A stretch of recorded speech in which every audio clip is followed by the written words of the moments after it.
I've always been an alchemist, transmuting what remains after destruction, creating something new, hopefully infusing the innocence, love, and light that was lost, building with broken shards that make my hands bleed.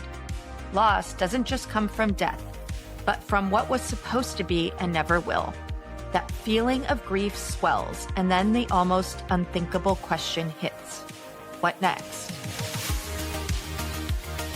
Welcome to the Obliterated Place for all the brokenhearted, a space dedicated to creating something from the unrecognizable remnants of loss in its many forms. A place to witness one another's grief and choose to honor grief through our actions, big and small. I'm Kay Steinsapier. Thanks for joining us today.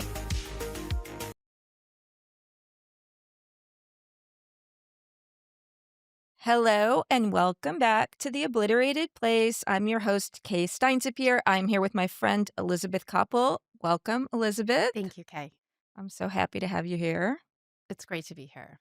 I think we can start just by talking about how we connected. Yes. I first met Elizabeth through our neighbors who are cousins with Elizabeth. And when tragically Elizabeth's family suffered a loss of their son after we had lost Molly, they put us in touch together, which I was so glad that they did, because I always want to be in community with other people who've lost a child, and I know you do as well, and you've been amazing at creating community since your loss of Henry. Yeah. So what happened is my son Henry died in an accident on the first day of college on August 29th, 2022. And obviously he was 18. And, it was obviously a huge shock, absolutely devastating. It just changed everything Yeah. about my life. And I had never experienced that kind of grief. And, as soon as the funeral was over, all I wanted to do was meet another grieving parent. Yeah. I was literally obsessed with trying to meet another grieving parent because I could not figure out how I was supposed to get up in the morning. And I needed another person who understood to tell me.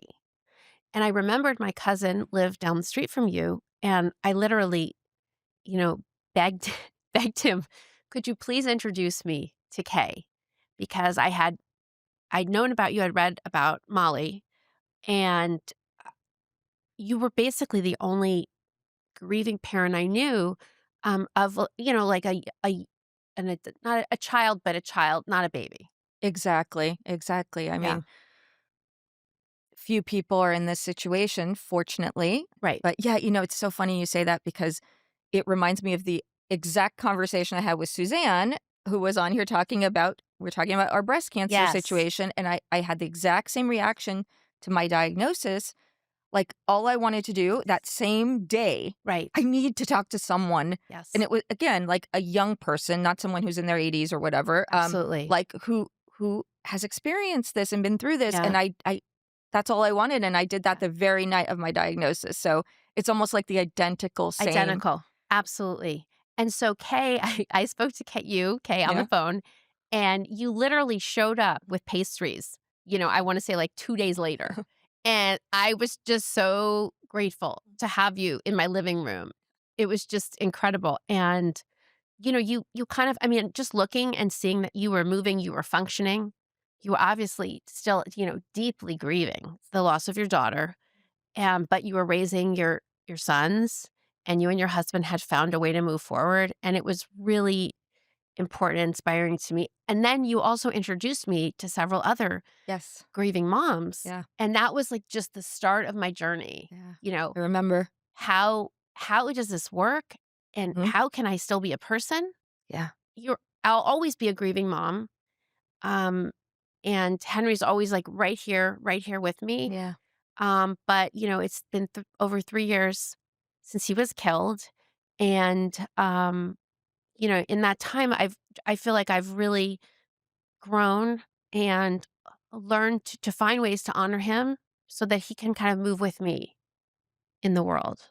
Yeah, I remember that day very clearly. And I think part of my intention for this podcast and why we're both here is just simply to do that for someone else, to Yes, say, "Here we absolutely. are." Yeah. Like, I just think it's powerful for others Yeah, to see that's right.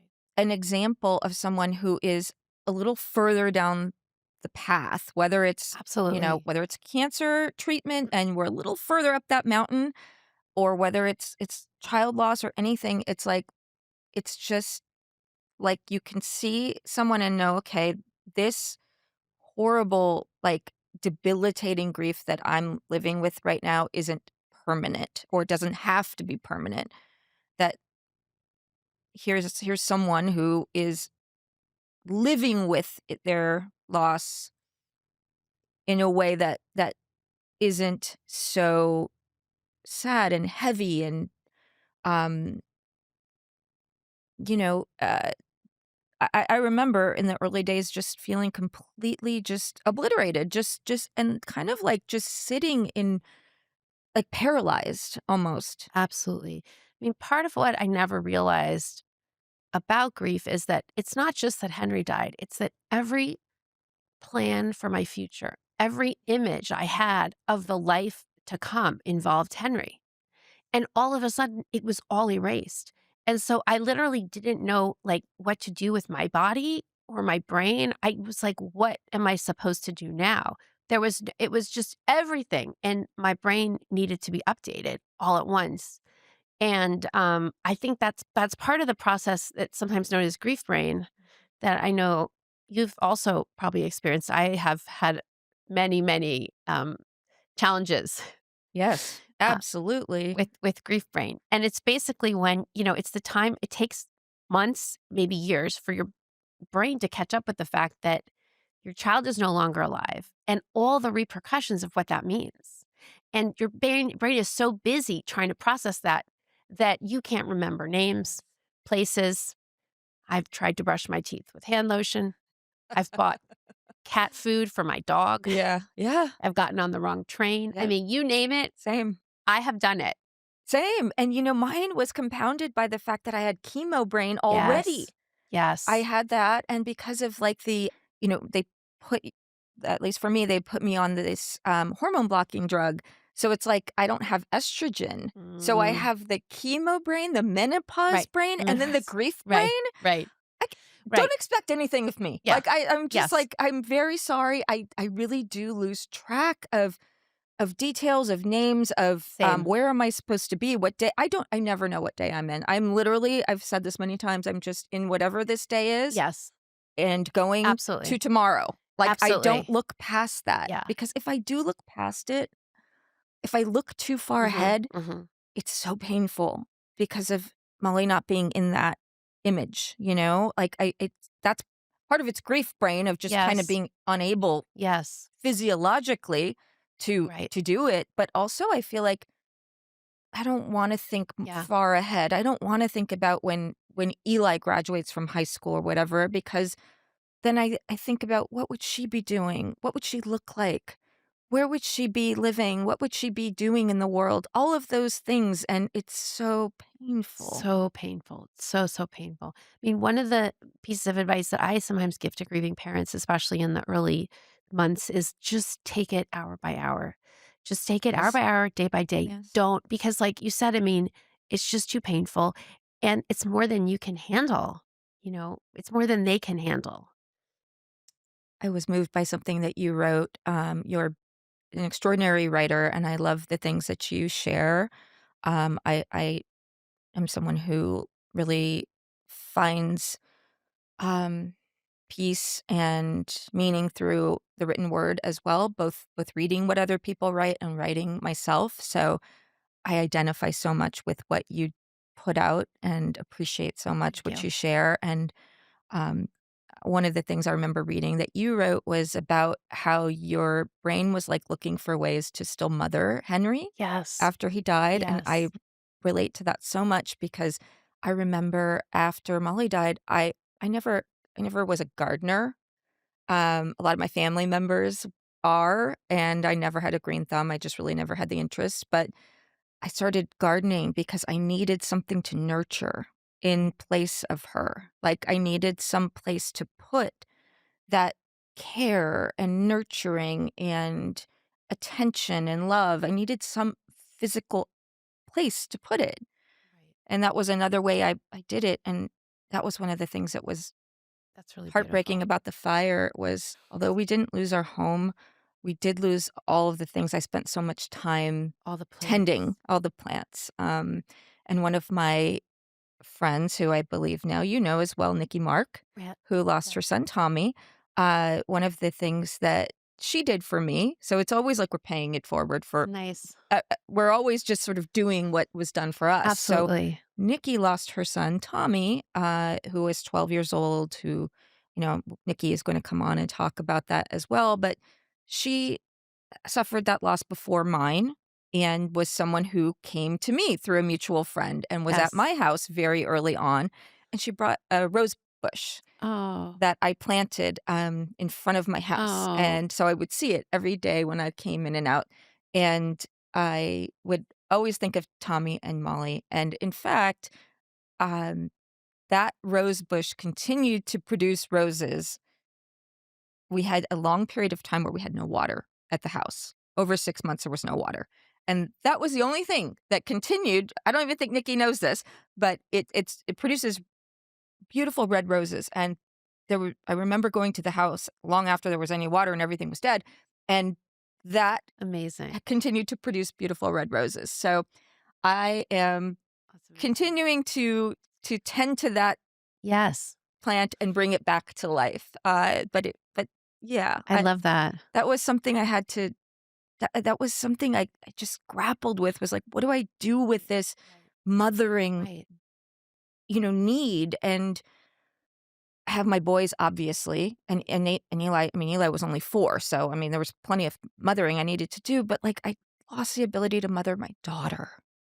And so one of the things I do is like I buy clothes. It took me a very long time to be able to do this because I love to buy beautiful clothes for Molly, and it took me a really long time to be able to go into a girls Mm, section of a store. I bet. And eventually I started to, through the Molly Stein Superior Foundation, work with United in Harmony that provides camp opportunities for kids who can't afford to go to camp. And we started to buy clothes for the kids. And so I started to actually find it very healing to be able to buy girls things for little girls again. But it took me a long time to get there. I mean, just we between the two of us, I think we know a lot of grieving parents, and some people find a way to nurture by helping other grieving parents. Sometimes it's by writing about their child or honoring their child in different ways. Like obviously, what you're doing through the foundation is a way to honor Molly. And then for me, I've actually become a Jewish big sister. Oh, great. That's something that has just been. It's just like someone else to love or care for, Yes. and it has filled a need. It's filled a need It's for good. me. Yeah. And it helps someone It else. helps It's someone very else. beautiful. So these are all imperfect ways, but They're little things. they're little They're little things. things that take the edge off a little. Absolutely. It's not the It's no same, but it's substitute. no substitute. But I do like to remind myself that I'm still Henry's mom and I'm still his story keeper. Of course. And I think sometimes when a child dies, people forget to ask about how they lived. What were some of your happy memories from that child? And in a way, it can negate all the beauty that happened in their life. And so, one of the things I do try to do with my writing is if I'm interviewing a grieving parent, is I ask them for a happy memory about their child because it's not something people know to ask about. But I can't imagine that there's a grieving parent out there that wouldn't appreciate opportunity to share a happy memory. Absolutely. Absolutely. And so often people focus on the death itself. So many people, I can't tell you, would ask me very probing questions about that day. And, you know, it's just not where I want to focus my attention. I've been very open about what happened because I felt that other people should be aware of the risks and dangers associated with e-bikes and what happened to us. And it's like, I feel like I was public about that. And then it's not something I want to keep talking about every time.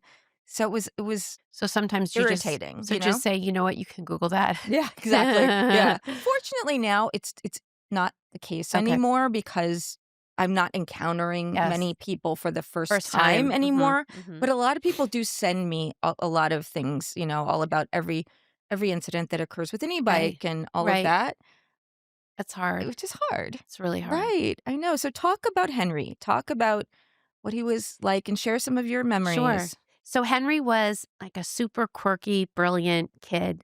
He just had his own way of doing things, like he didn't eat he was a vegetarian from the age of 5, but Like not Molly, did real we know that's this? maybe we did. But for him, Yeah. it wasn't for humanitarian reasons, it was because of the texture of meat. Oh, well, He was very clear about this with people when he was young. He's like, "It's not for humanitarian reasons, it's because of the texture of meat." Like, you get but very mature to very even sure be to say that. articulating that. Absolutely. And he loved other kids, he loved being around other kids. He was really a very, very kind human being, and he gave friendship to a lot of kids, especially in high school. He offered friendship to a lot of other quirky boys Yeah. who didn't have friends. He'd invite them over for movie nights. And he made an impact in his life. He made an impact and I don't think I realized how big an impact he made until after he died. And I started hearing from some of his friends and their parents about, the friendship he offered to them. These qualities that he has remind me of Molly, and I Yes. I really think with all the Yeah. people I know who have lost Yeah. children, that there's something about these Mhm. children that Mhm. leave early. Absolutely. Have you noticed Yes, I have. this? I mean, some of the things you've told me about Yes. Molly, Yeah. these kids have a lot in common. And the kindness and acceptance of these kids. Um, yeah, I know another lady who lost her daughter, and this daughter, there was a special needs boy in the class. And she kept telling her mom what a great kid this was. She never mentioned to her mom that he was nonverbal. It never came up. When the mom finally met this boy and found out he didn't speak, and she asked her daughter, well, he doesn't speak, so he's a really interesting kid. Yeah, but so similar to Molly, she was the same.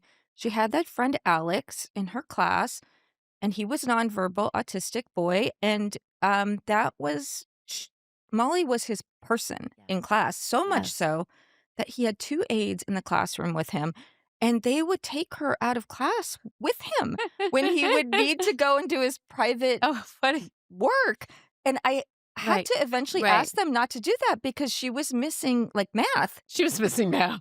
Serious, because That's a she was so calming for him, and I remember being there in the classroom for, a project where parents were all there, and he got very agitated, and he started making all this noise and, getting stressed because there was a different vibe and different people in the class, and everyone's looking around, they're uncomfortable, and Molly is just it absolutely, like, she had no idea anything out of the ordinary was even happening, and she just went right on, like, absolutely no yeah. She's issue. really accepting of his 100%. differences. 100 she almost, like, didn't even notice them. It's amazing. That's what's interesting, Love right? that. It's like it's almost Yes. like she wasn't even aware of Yeah. them. Interesting. Very I remember interesting. attending his birthday party, and she was one of the only kids from the school that was there, and his brother also had, learning differences, and they both had headphones on because they were sensory, sensitive to sound and all of that, and it was just like any other birthday party. She had a great time, no problem, didn't say anything. So I think there is something I genuinely believe sometimes that not sometimes, all the time, that these kids are special. They share Yeah. some like they're like old souls. Yeah. I believe that. Yeah. I believe that they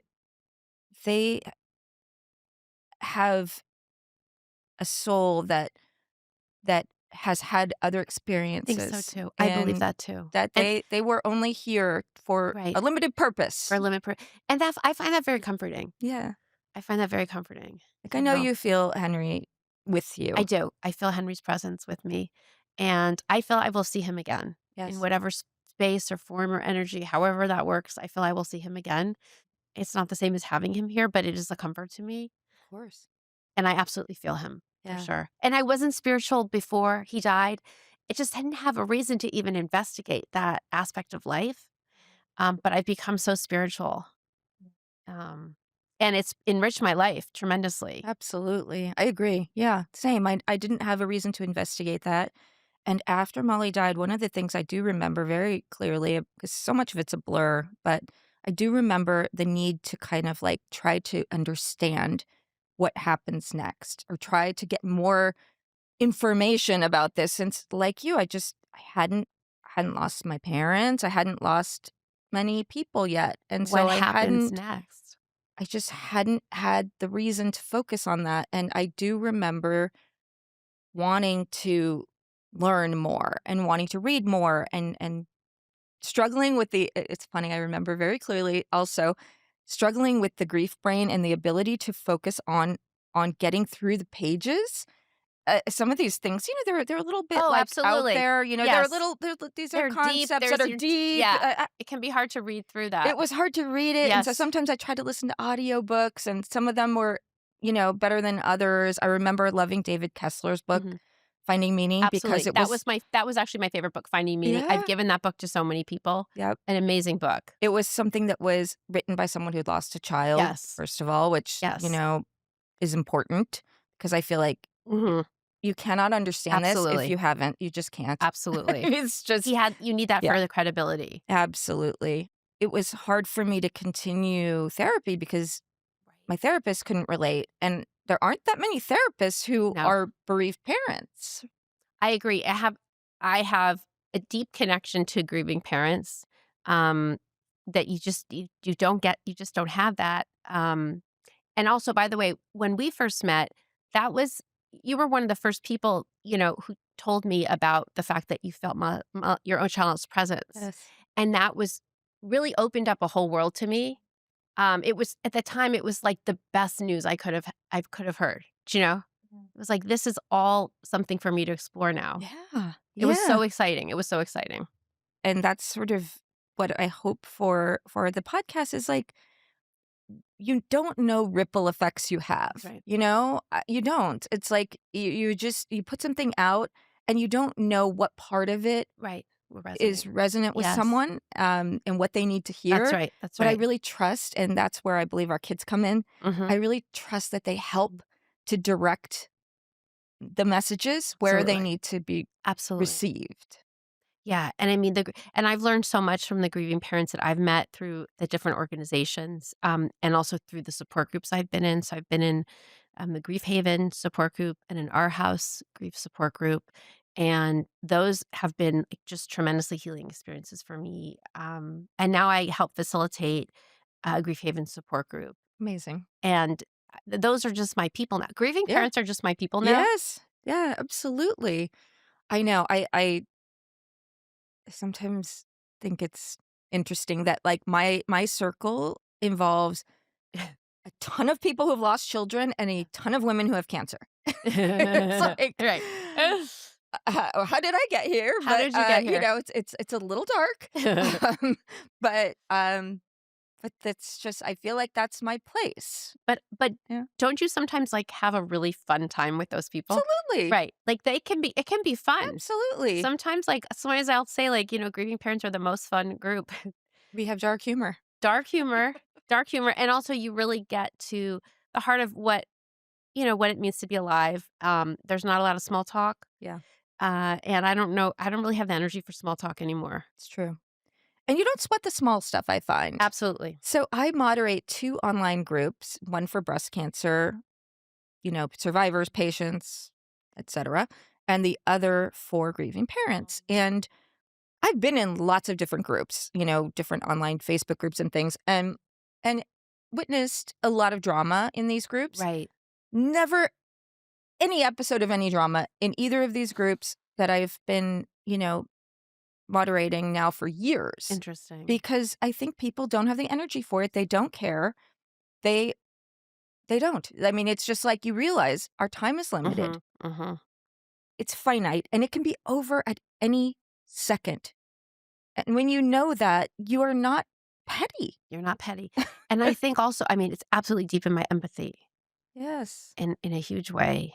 I mean, I'm a nicer person. I don't judge people, because who am I to judge? I think I finally realized, like, who am I to judge? Like, I got nothing. And that we don't know what is going You don't on with don't people. know. You don't know what's going on with people, Mhm. and I think that After Henry was killed, I realized that, you know what?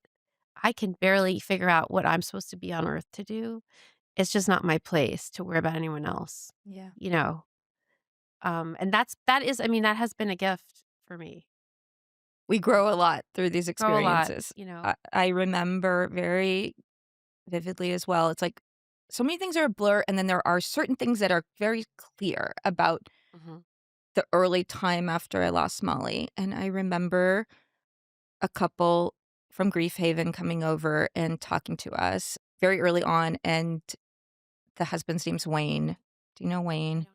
don't know. They lost their son Mitchell when he was 6 years old from cancer, and they came, and I remember they were on my doorstep very Oh, early on, and he said, and he was probably in his 80s at this point, you know? This happened 30 plus years wow. ago, and they're still using their son's passing and his life to help others and to live a life of service and to touch other people and share him. I felt like I knew Beautiful. him.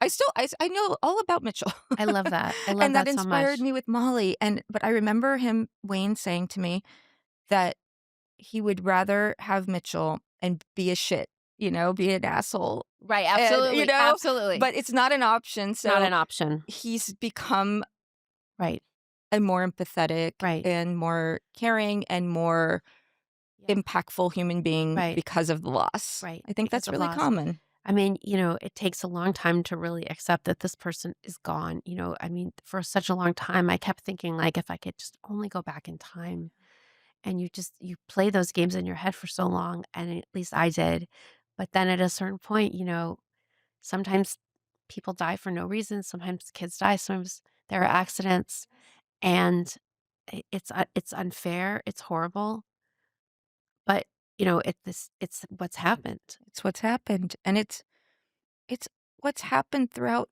all of human history. You know, Absolutely. it's not so unusual. I think No. feeling like you have some, you know, horrible thing that wasn't supposed to happen is further isolating. Absolutely, and and being part of a community of grieving parents, I think, helps normalize this. I mean, for us, I think the fact that we both lost our child suddenly Yeah. is a huge connection. I've heard another grieving father say that when people say, "I can't imagine," that it's isolating. And people say that all the time, and Yeah, all the time, yeah. I know they're well-intentioned, Yeah, but when you say you can't imagine right, it for him, and it right. resonated with me, which is like you can't even put yourself You in our can't, yeah. position.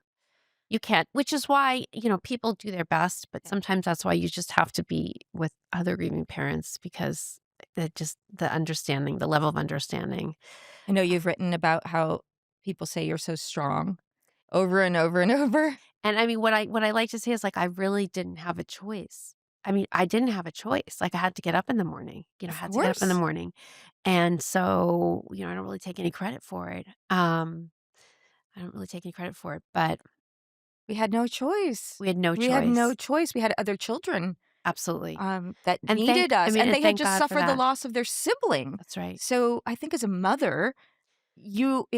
it's a very powerful, Yeah. even more powerful than your sorrow and grief and Absolutely. desire to stay in bed is your That's pull right. That's right. to get up That's right. and make sure that your child who just Right. lost their sibling That's right. is as okay as they Yeah. can be. So when Henry died on his first day of college, you could just imagine how I felt about college safety. Yes. And his younger brother, Danny, was basically becoming a senior in high school at that point. So, therefore, within a year's time, my second and only living child was going to be going off to college. And it was just, I just couldn't imagine letting him go, right? Yeah, How can I yeah. let this child go off to college? College is kill. Um, and it took, and so what my husband and I basically, we spent the year debating, should we let him go? Should we not let him go? I mean, Danny was ready to get out of the house, right? I mean, you could just imagine how much we were hovering all year. He was ready to go. And so what we ended up deciding to do is when he decided he was going to college in Washington, D.C., we moved with him. We picked up, we drove the dog across the country, we got an apartment near campus, and we literally stayed in Washington, D.C. for his entire freshman year. We didn't stay in the dorms with him. We actually didn't even really see him at all the first semester. But it was literally the only way we could allow him to leave the house. It makes sense. It makes perfect sense, and great that you had the option of It's doing great it. great that we had the option of doing it. I will say, though, that everyone we told said it was a terrible idea. They said it was a terrible idea. And we basically just ignored everyone's advice and decided, you know what, you haven't lost a child. The Mhm. only people that didn't think it was a terrible idea were the people in my support group. They Th- They understand. totally understood. They're like, of course you're moving. Yeah. Of course you're moving. So we worked remotely, Right. and we sublet a place, Good. and it was the best decision that we could have made. And DC is a fun place to be. I love the opportunity to be somewhere Yeah. else anyway. I think in retrospect, becoming empty nesters at that moment at home would have been so, Mm. so painful, and having, like, the white Mhm. walls and kind of permission to have new experiences in a new city made it a little bit easier. It makes perfect sense because I found being in the house, there are so many places, Yes. that you have had all of these memories and you have their bedroom, you have the dining table where they're not sitting. All of these things are deeply, Yeah. deeply painful. So many reminders, and just having I mean, so my son is now a junior in college. It's still hard having him thousands of miles away. It is still really, really hard. But that first year, I couldn't. I would have been so petrified with fear, if I had been that far away. It's baby steps. Yeah, it's And you did what you needed to do for we did yourself what we and for needed your to do. family, and it was a great decision. So that's amazing that you knew that and didn't Yeah. listen to people who don't know what they're talking about. Exactly, and that's something Yeah. that I think that for grieving parents that they should they should be true to their own, what makes sense for you, don't listen to the world. Like, if something feels like it makes sense for you to help you heal, then that's what, you should do. Well, as many have pointed out, there's no name for a grieving parent. There are widows, there are orphans.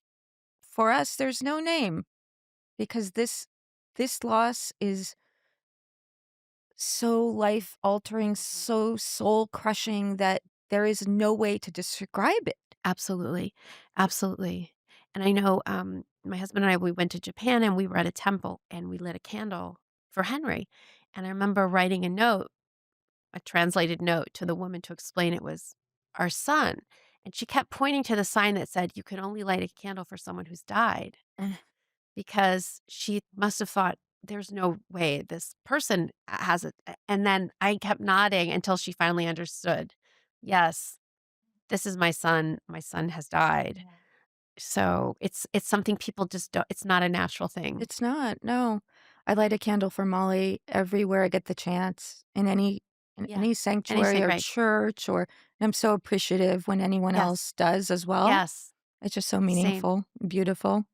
I loved what you shared recently, about Shakespeare, about Hamlet. Yes. Can you talk about Yes. that? Because I found it Absolutely. so resonant, and isn't that interesting that something from such So interesting. centuries ago or whatever, Yes. like, is resonant? Absolutely. So I read the book Hamnet. I read it before Henry died, and then I read it again after he died. And so the story is it's a fictional story, but it's basically based on the fact that Shakespeare wrote the play Hamlet several years after his son was killed, and they think he was killed in the bubonic plague.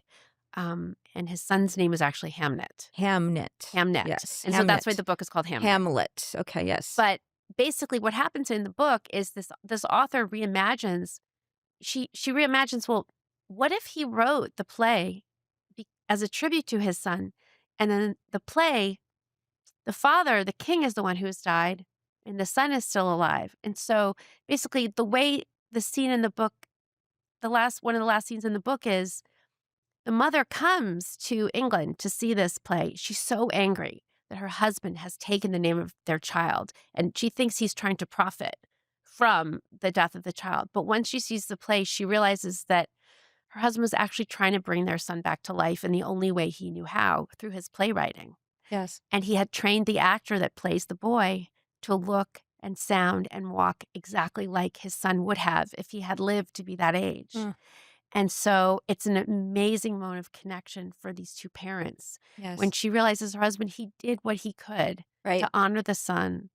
He couldn't bring him back to life, but he did his best to do so in the play.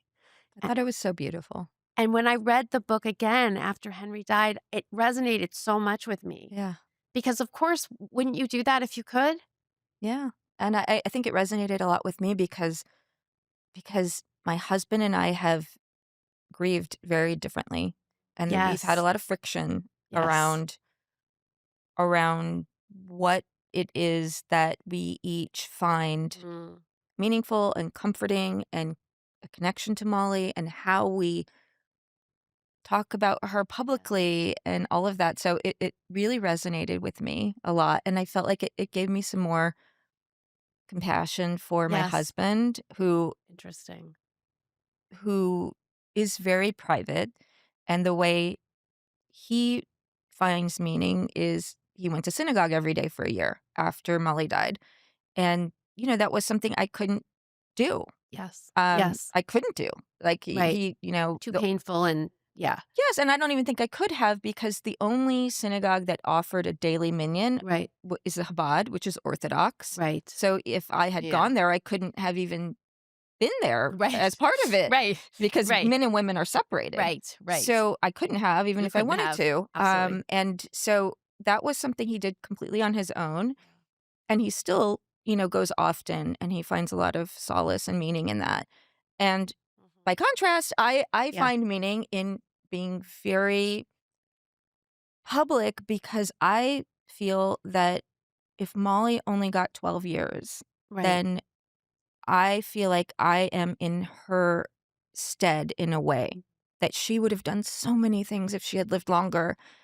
And my purpose is to try to honor her by Yes. doing a lot of things that she cared about through her foundation Love that. and by sharing her publicly Mhm. with people. Mhm. And that's how I feel she is kept present Yes. and alive in a way, kind of Yes. like the boy Yes. Mitchell, who I didn't know. Of course, he lived and died many years ago, but I was inspired by this couple who w made others feel like they knew this boy that only lived for 6 years. And so that's why I do what I do, but it's so different from what John does, and we've Yes. had a lot of friction over it. And it's just so I mean, men and women in general, I think, just typically grieve differently. I definitely grieve differently from Henry's dad. And in general, I think men are much less like communicative and more quiet about the way that they grieve. But it can be a struggle when, especially if one person wants to be more public and one person wants to be more private.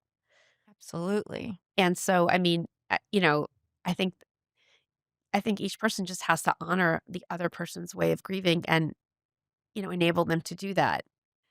Part of it's understanding it, because if you don't Yes. understand the Right. motivations, which is why I found that piece so compelling, Yes. because the wife thought that the Right. husband was, like, sort of exploiting the son's Exactly. image, Exactly. but what he was doing was honoring the son, and Absolutely. so if you don't have that moment of understanding, Right. which is Right. what I feel like we've taken a long path Yes. towards that understanding about why we each were doing what we were doing, and also we both have kind of come more towards the middle, Interesting. where it's like I've become less like I kind of know what I'm sharing publicly, and a Mhm. lot of it now is more about the work of the foundation, Okay. and it's less about the family, And that's more and that's comfortable. more comfortable. My Yeah. kids are getting older. They Right. don't need their mom sharing what they're doing, and, Right.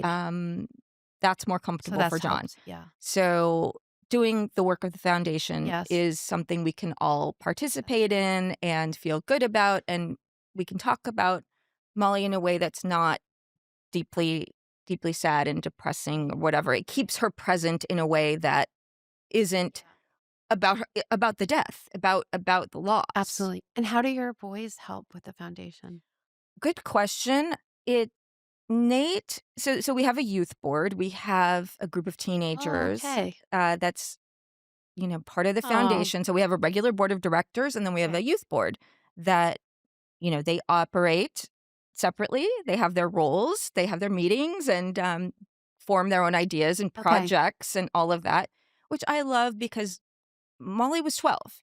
It's like our group is very youth Yes. focused. Yes. That's what I want. Everything I we love we that. do is really focused on children, Yes. and it's nice to have that youthful presence and energy. So Nate is part of the youth board. Eli really wants to be part of the youth board. He's Oh. very angry that he's not part of the youth board Oh. because he's always around for the meetings because he's Right. with us, but you can't be officially a youth board member until you're in middle school. Okay. So Eli's in 4th grade. So he's upset that he's not, Oh. and Soon, he though, wants soon. he wants an exception to the rule, but we haven't Oh. given it to him. Oh. Um, so Eli has always been, because he was younger, Right. he was always more, and just his personality too. He has been more capable of living with Molly, like Right. With her with beside her him. present. And it was interesting because when he was little, he was very spiritually connected to her. And as he's gotten older, he's become more of this world, Right. right? So when he Right. was little, the most interesting thing happened. He never wanted to sleep alone before Molly died. He always slept in a room with somebody else. Oh. And after she passed, he took to sleeping in her bedroom Right. alone. And I said to him, "Why are you sleeping? What is this? Why are you wanting to sleep in here alone? You never wanted to sleep alone." He said, "Well, I'm not alone. She's Oh. with me in here." She's with me in here. Yeah. And he would say sometimes we'd be sitting watching a movie and everybody would be together and the dog would be there and he'd be like, "And Molly is here." He was Oh. so Isn't that very matter of amazing? fact about it. I don't know if I ever told you this story, but Eli, was 4, like, just like a baby, baby, which is so heartbreaking for Oh. me because I don't He didn't he get to I know didn't her. really get enough time with her, and it devastates It's me. devastating. But one of the things that happened when he was little, he still 4, he went up to John, and John is much more of a skeptic than Yeah. me. He's not like, Yeah. every time I was very into the spirituality and the mediums Right. and Right. all of these things, and I still am, and I find a great deal of comfort in that, and I believe it's real. Mhm. So, Yes. he Yes. he wants to believe it's real, Right. and when we have these sessions with mediums, he does believe it because It's too it's much. too Yeah. undeniable. Right. There's But undeniable then evidence. afterwards, he starts to revert back into his brain, and he starts to Yes. come up with reasons. But on this occasion, Eli, came up to John, and he just started talking to him in the midst of, like, doing his magnetile creation. He starts talking to him about remembering a time when he was waiting to come join our family, Wow. when he was not in a body. Wow. And he said, "Yeah, I was waiting for the longest time. I wanted to be first, and Molly, like, shoved me out of the way, and she went first, and I was still waiting. I was waiting forever, Oh. and then Nate went before me, and then I finally got to come." And Oh. he started using words in Hebrew that he could not understand. He did not speak He Hebrew. didn't speak Hebrew. No. Isn't that He amazing? started referring to, like, the first, Rishon. Oh He my. started saying, and John was, like, just flabbergasted, and he could not deny that. It was like, Isn't that amazing? no one could have told him this. I never talked to him about Right. something like this. Right. Why would he be coming and saying these things?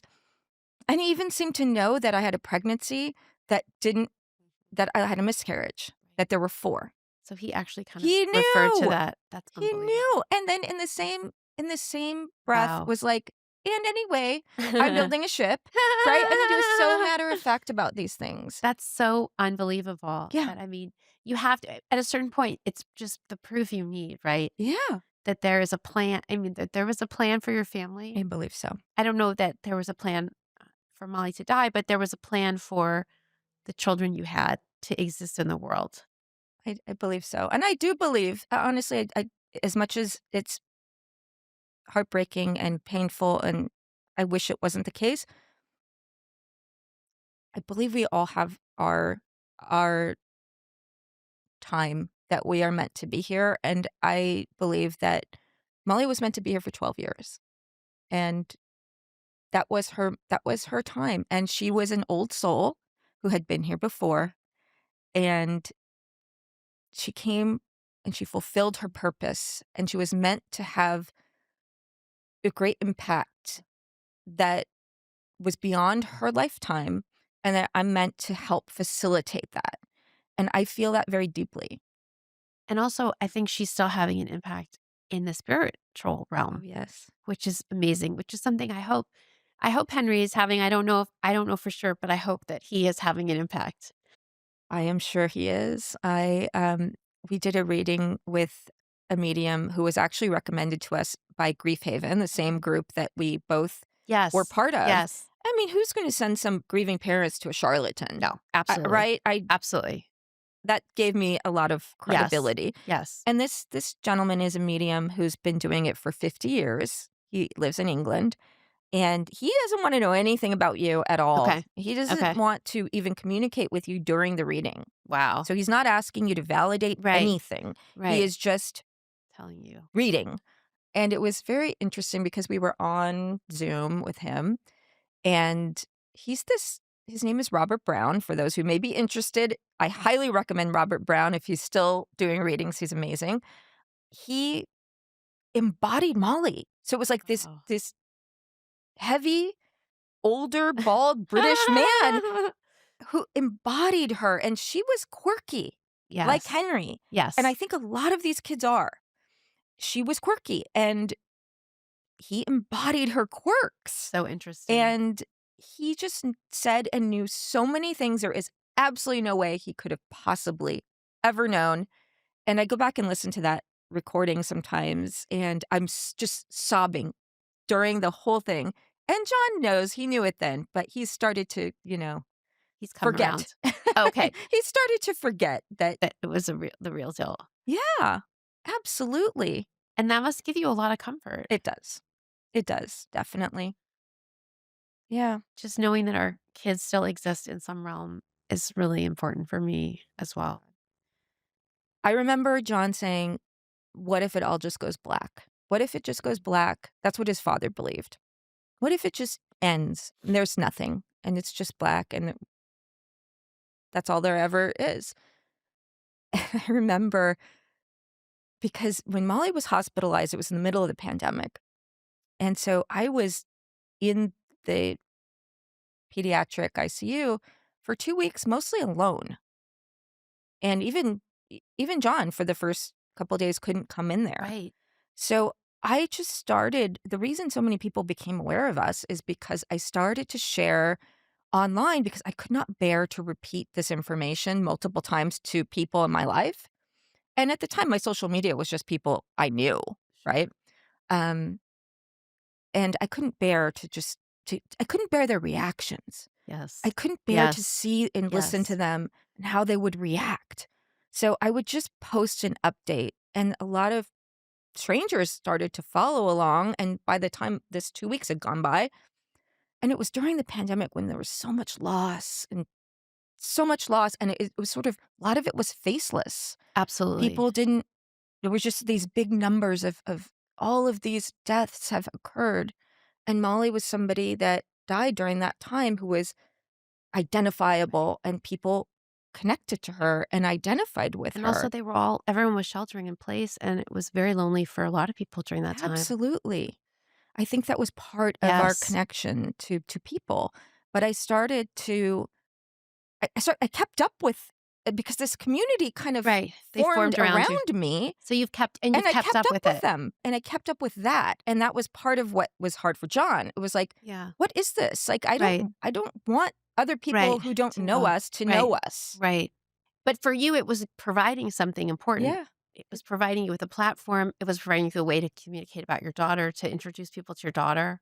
I know, and I know you've tried as well to let other people know, for example, about the dangers that can happen on college campuses. So we haven't talked about Henry's death because we wanted to focus on his life and him, but just as I don't want to leave this conversation before we actually, Okay. talk about raise some college awareness about safety. that, about what happened, because I Absolutely. know people will Yeah, wonder how on earth could someone go to college yeah. and die on their first Died day on the of first day. college. So Henry died in a hammock accident. He was with a group of kids on campus in an area that, an RA, a residential advisor, had suggested to these kids as a safe place to put up hammocks. And he got there, after some of the kids had already put up a hammock, and he asked if he could, climb into one to try it out. And a pillar fell on him. This was obviously not a safe place for kids to be putting up hammocks. Right, Pillar fell on him, hit his head, and, knocked him out. And, he died way before an ambulance arrived, right? And two other students were injured but recovered. And, I literally done so much research to find the right campus, the safe campus, the campus with the best fit for him academically, the best right, fit for him socially. right, What I learned from this, and I think what all parents sending their kids to college should know, is that there is a lot of information that does not go reported.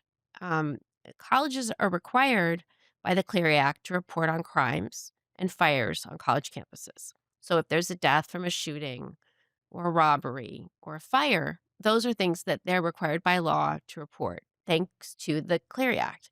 However, if a child dies by suicide, by drug overdose, from an accident, from a sports injury, from a concussion, there's no record. There is no record right now. Colleges are not required and do not record a record of that happening. So if you're trying to find a safe campus for your child and you look at the reports, there's a lot of information that's missing. So, for example, no one would ever know that there was a hammock accident on this campus right, if they looked at the college's records because it's not required by law. Not only that, but I don't even know if there's a place colleges who wanted to report it would put it. There isn't a place. And so there's a few things that are changing that. One is there's an anti hazing bill that just passed into law. This bill requires colleges to report any deaths or serious injuries as a result of hazing. And I think that they're still working to get colleges, to comply. But that's a huge win for college safety overall. And then one thing that I've been helping with is there's a group called the Campus Safety Coalition. They're working to pass something called the Corey Act, which is basically requiring colleges to report accidents, fatal accidents, or serious injuries. And again, that could be from something like a sports concussion. Kid falls out of a dorm window by accident. They fall off a loft bed and hit their head.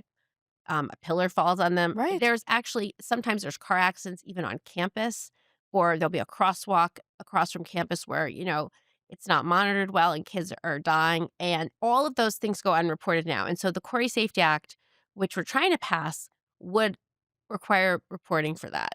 I Um, mean, I had no idea. I mean, because Molly was right, my eldest child, Nate's in ninth grade, so we haven't gotten to that point yet.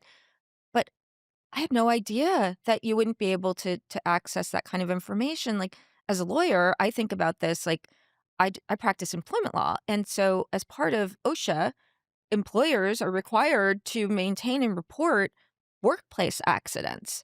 So why on earth would why on our earth? college campuses That's right. not be required That's right. to have that information, compile it, and Right. share it, make it Right. public? Make it public. And it can be it's very frustrating if you're a parent and you're trying to pick a safe place for your child to go. And I mean, let's say sometimes college campuses have several students who die by suicide in a given year.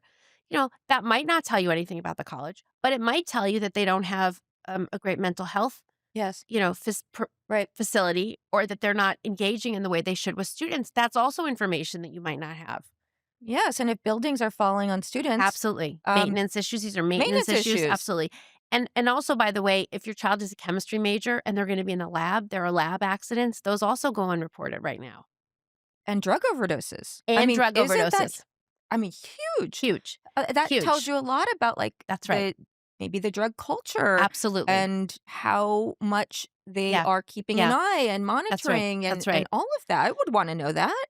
So, as a parent sending your child to college, I mean, obviously, talking to them about safety protocols, doing whatever you can to walk the campus, see if there's any red flags, see if the buildings appear to be well maintained.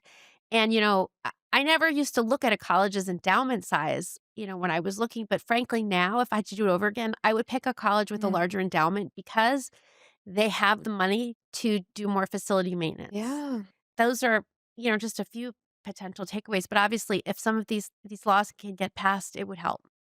absolutely. Well, where can our audience find out more about that? There is a website called the Corey Safety Act website, or also the Campus Safety Coalition. Those are two websites where you can find out more about Okay. those acts. I've also written about it on my Substack, which is called Channeling Grief. And there's information there about college safety. And in fact, I'm going to be writing about the anti hazing bill in the future.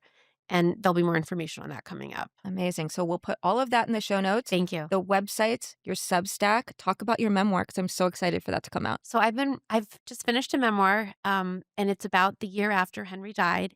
Um, and it's called The Happiest Day. And it's about our family and our struggles to basically, grapple with Henry's death and find a way to get our second son to college. And the memoir ends with us moving to Washington, DC. So it's not wrapping everything up in a bow. Mhm. It's just about how we got through that first year, how we survived.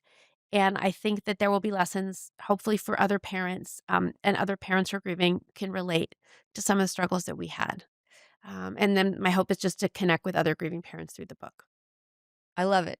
I can't wait to read it and share it with everyone. I just think it's so powerful to be able to share our stories and our kids. And as powerful as it is for us personally, I feel like it's powerful and it creates ripple effects for others. And I can't think of a more meaningful way to carry on after Thank you. this kind of loss. So It's been really healing for me. Thank you so much, Kay. I am so proud to know you. I'm so grateful to be here with you. I can't wait to have dinner with you tomorrow night. So thank you so much. Thank you. All right. Audience, thank you so much for joining us. Come back for the next episode of The Obliterated Place and be sure to follow us and like and subscribe and all the things. Thank you, and we'll see you next time.